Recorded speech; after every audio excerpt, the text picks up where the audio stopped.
9th এপিসোডে শুরু হয় পাস্টের কিছু দৃশ্য দিয়ে, আর এখানে আমরা দেখি ইউরির গায়ে প্রচণ্ড চোট লেগে আছে আর ও মনমরা হয়ে বাইরে বসে রয়েছে। আর ঠিক তখনই সোয়ন সেখানে আসে আর ওকে একটা চটি পরায়, আর তারপর ওকে নিজের বাড়িতে নিয়ে যায় আর বলে আজ থেকে তুমি এখানেই আমাদের সঙ্গে থাকবে। আর তারপর থেকে ইউরি ওদের সঙ্গেই থাকতো আর ওরা ইউরিকে একদম নিজের ফ্যামিলি মেম্বার মনে করতো। তাছাড়া ওরা একসঙ্গে অনেক হ্যাপিও ছিল, আর এইসব কিছু মনে করে সোয়নের আরও বেশি খারাপ লাগতে লাগে, কারণ ও ইতিমধ্যেই জানতে পেরে গিয়েছিল যে সেদিন সুয়োর সঙ্গে ওই ফটোতে ওর বোন হিউরি ছিল। ইতিমধ্যেই সোয়নের মা এখানে এসে উপস্থিত হয় আর দেখতে পায় যে হিউরির মা ওকে ধরে মারছে, ফলে উনি হিউরির মাকে জিজ্ঞাসা করেন যে তুমি এখানে কি করছো। আর এর উত্তরে হিউরির মা ওনাকে বলে যে আমি কি করছি মানে, হিউরি তো আমার মেয়ে আর আমি তো ওকে দেখতে আসতেই পারি। এতে সোয়নের মা বলে না, তুমি এভাবে ওকে দেখতে আসতে পারো না, আর শুধুমাত্র জন্ম দিলেই মা হওয়া যায় না, মায়ের দায়িত্ব কর্তব্য পালন করতে হয়। তাছাড়া তোমার সাহস কি করে হলো আমার মেয়ের গায়ে হাত তোলার, আর তুমি যদি এভাবে আবারও ওকে মারো তাহলে আমি কিন্তু তোমাকে ছেড়ে কথা বলবো না। তো ইউরির মা এবার ইউরির পকেটে একটা ফটো দেয় আর ওকে বলতে লাগে যে যতই তুমি ওখানে মানুষ হও না কেন, তুমি তো আমার পেটে হয়েছো তাই না, আর তাই জন্য তোমার ক্যারেক্টারও আমার মতোই হয়েছে। তো ইউরির মা এবার সোয়নের মাকে বলতে লাগে যে তুমি একটু সাবধানে থেকো, আর তোমার পিঠ পিছু কে তোমার সঙ্গে কি করছে সেই সম্পর্কে তোমার তো কোনো ধারণাই নেই। হিউরির মা এবার বাইরে বেরিয়ে আসে আর তারপর সিয়ন ওনাকে কিছু টাকা দেয়, আর সেই টাকাগুলো নিয়ে হিউরির মা এখান থেকে চলে যায়।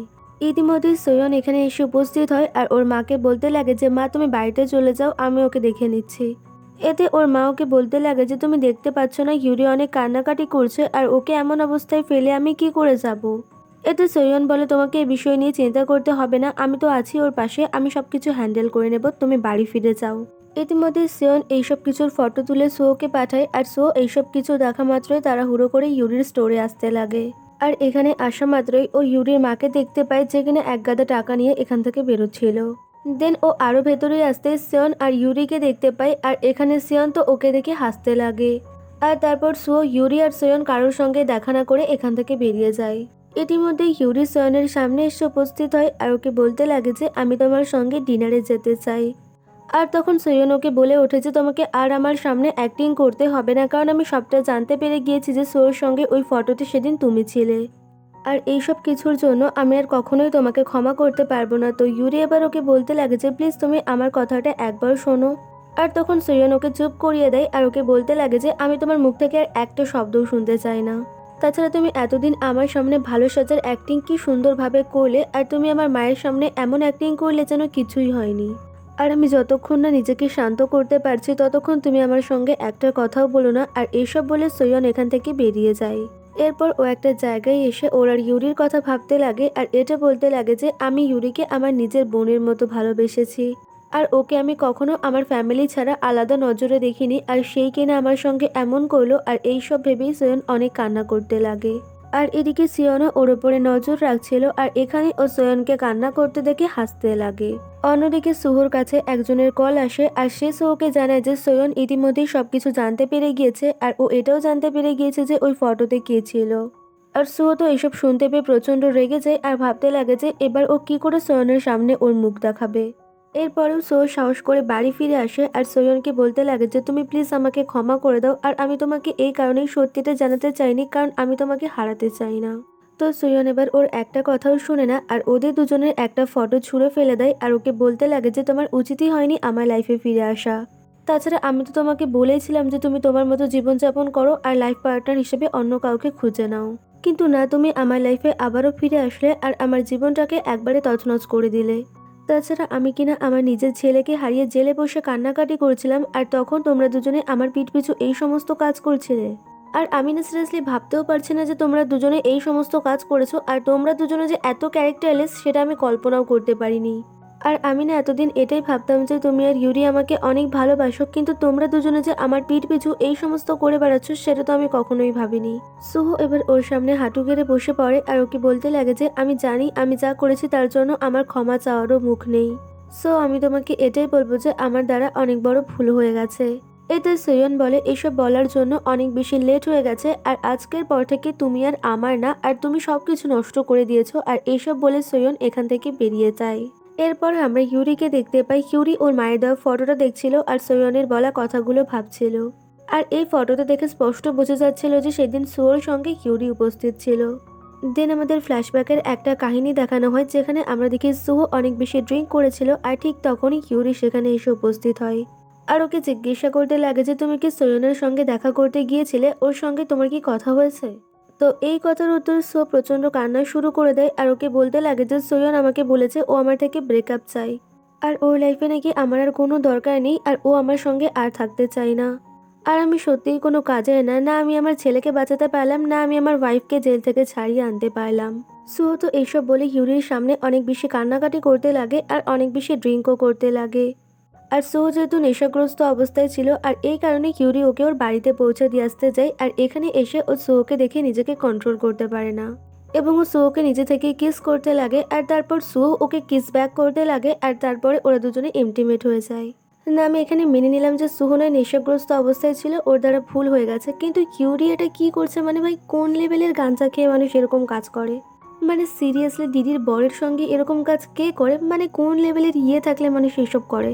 তাছাড়া এখান থেকে আমরা এটাই বুঝতে পারলাম যে সোয়ন দুধ কলা দিয়ে কালসাপ পুষেছে।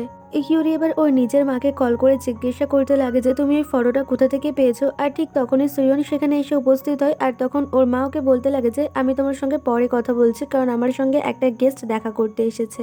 সোয়ন এখানে এসে ইউরির মাকে জিজ্ঞাসা করতে লাগে যে তুমি কি করে জানলে যে ইউরি কোথায় কাজ করে? এর উত্তরে ইউরির মা ওকে বলে যে আমাকে একজন ইউরির স্টোরের অ্যাড্রেস দিয়েছিল আর সে আমাকে একটা ফটোও দিয়েছে আর সেই ফটোটা অনেক বেশি ইন্টারেস্টিং। এতে সোয়ন বলে ও তার মানে তুমি সেই ফটো দেখেই ওকে ব্ল্যাকমেল করতে গিয়েছিলে। আর তখন ইউরির মা ওকে বলতে লাগে যে তুমি এবার এটা বলে না যে ওই ফটোর ব্যাপারে তুমি সবকিছুই জানো।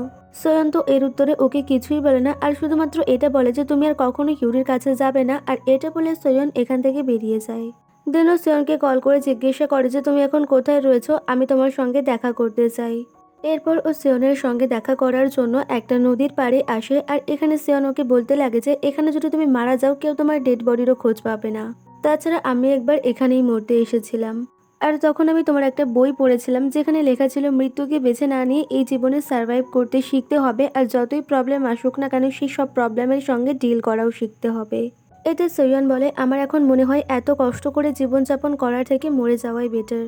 তাছাড়া আমি গুনভোর মা হয়ে তোমাকে বলছি তুমি চাইলে আমার উপরে প্রতিশোধ নিতেই পারো আর তুমি চাইলে আমাকে খুনও করতে পারো, কিন্তু তাই বলে তুমি আমার হার্টকে কখনোই খুন করতে পারবে না।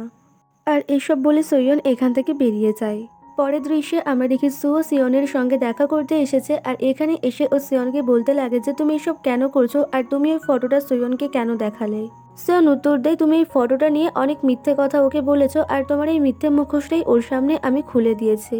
আর তুমি কি জানো কেন প্রথমে আমি ওই ফেসলেস ফটোটা সৈয়নকে পাঠিয়েছিলাম? কারণ আমি এত সহজে সবকিছু শেষ করতে চাইনি। আর ওর এই কথা শুনে সু ওকে জিজ্ঞাসা করতে লাগে যে তার মানে এটাই তোমার রিভেঞ্জ ছিল তাই তো?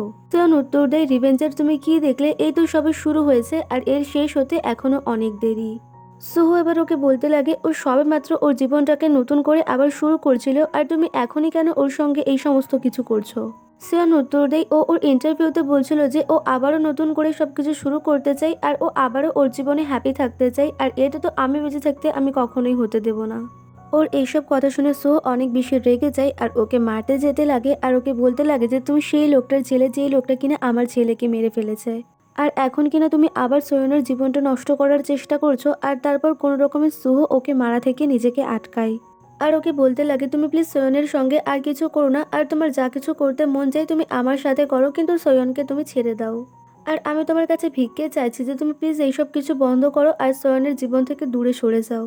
পরের দৃশ্যে আমরা দেখি সিয়ন হসপিটালে আসে ওর মায়ের সঙ্গে দেখা করার জন্য আর এখানে এসে ও ওর মাকে বলতে লাগে যে সোয়ন যতটা না কান্না করেছে তার থেকে অনেক বেশি কান্না তুমি করেছো।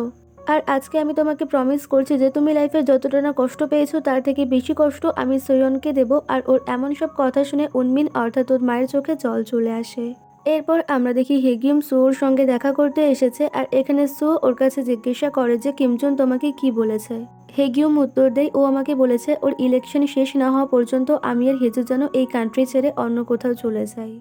এতে সুহো বলে তুমি কোরিয়া ছেড়ে চলে গেলে কিমজুন ওর সমস্ত কুকীর্তির দায় তোমার ঘাড়ে চাপিয়ে দেবে আর সবাইকে এটাই বলবে যে তুমি সমস্ত কুকীর্তি করে এই দেশ ছেড়ে পালিয়ে গেছো। কিন্তু তুমি বেশি চিন্তা করো না, আমি আর কয়েকদিনের মধ্যেই কিমজুনের একটা ইন্টারভিউ নেব আর সেদিনই আমরা সবকিছু ফাঁস করে দেব। এরপর আমরা দেখি সিয়ন কিমজুনের সঙ্গে দেখা করতে আসে আর ওকে বলতে লাগে যে আমার মাকে হসপিটালে দেখতে আসার জন্য অনেক ধন্যবাদ। দেনও কিমজুনকে কিছু ফটো দেয় আর তারপর এখান থেকে বেরিয়ে যায়। আর এই ফটোগুলো দেখা মাত্রই কিমজুন অনেক বেশি রেগে যায়। আর এবার ও ওর অ্যাসিস্ট্যান্টের ওপরে একটা ফ্লাওয়ার পট ছুঁড়ে মারে আর ওকে বলতে লাগে যে তুমি নাকি অনেক ভালো কাজ করছো আর এই তোমার কাজের নমুনা। যদিও ওই ফটোতে কি ছিল সেটা তো আমাদেরকে এখন দেখানো হয় না, আর পরবর্তী এপিসোডেই আমরা জানতে পারবো যে ওই ফটোতে কি রয়েছে।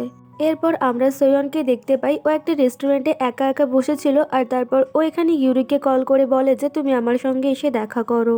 দিন ইউরি ওর সঙ্গে দেখা করতে আসে আর এখানে এসে ও সোয়নকে বলতে লাগে যে আমি সত্যি অনেক বড় একটা ভুল কাজ করে ফেলেছি আর আমি এখন নিজেকে নিজেই ক্ষমা করতে পারছি না, আর তুমি যদি চাও আমাকে মারতে পারো। তাছাড়া তুমি চাইলে আমি এখান থেকে দূরে চলে যেতেও রাজি, আর তুমি যদি এটা চাও যে আমি নিজের জীবন শেষ করে ফেলি তাহলে আমি সেটাও করতে পারবো। এতে সোয়ন বলে এসবের কোনোটাই তোমাকে করতে হবে না, আর তুমি ভয় পেও না, আমি তোমার সঙ্গে কিছুই করব না। কারণ আমার মা তোমাকে অনেক ভালোবাসে আর উনি তোমাকে নিজের মেয়ের মতন মনে করে, আর এই কারণেই আমি আমার মাকে এই সমস্ত ঘটনার বিষয়ে জানাতে চাই না। কারণ আমার মা তোমাদের এই কুকীর্তির বিষয়ে জানতে পারলে অনেক বেশি হার্ট হবে, আর আমি কোনোভাবেই আমার মাকে হার্ট করতে চাই না। আর এইসব বলে সোয়ন এখান থেকে বেরিয়ে যায়। পরের দৃশ্যে আমরা সিয়নকে দেখতে পাই আর এখানে সুজিন ওকে কল করে বলতে লাগে যে সোয়ন কি পাগল হয়ে গেছে নাকি। ও ইতিমধ্যেই এটা জানতে পেরে গিয়েছে যে সোর সঙ্গে ওই দিন ফটোতে কে ছিল, আর তারপরে ও ইউরির সঙ্গে কিছুই করছে না, কি অদ্ভুত। এতে সিয়ন বলে ওই লাইফে আরও একজন ব্যক্তি আছে যে কিনা ওর কাছে খুবই ইম্পর্টেন্ট, আর তাকে রক্ষা করার জন্যই ও এখনও ইউরির সঙ্গে কিছুই করেনি। দেন সিয়ন কিছু ফটো নিয়ে সোয়নের মায়ের রেস্টুরেন্টে আসে আর এদিকে সোয়ন ওর মাকে কল করতে লাগে, কিন্তু ওর মা ওর কলটা রিসিভ করে না। ফলে ও তাড়াহুড়ো করে ওর মায়ের রেস্টুরেন্টে চলে আসে আর এখানে এসে ও দেখতে পায় যে চারপাশে সমস্ত কিছু ছড়িয়ে ছিটিয়ে রয়েছে আর এখানে ওর মাও উপস্থিত নেই। দেন ও আবারও ওর মাকে কল করতে লাগে আর এখানে ওর মায়ের কলটা রিসিভ করে সিয়ন।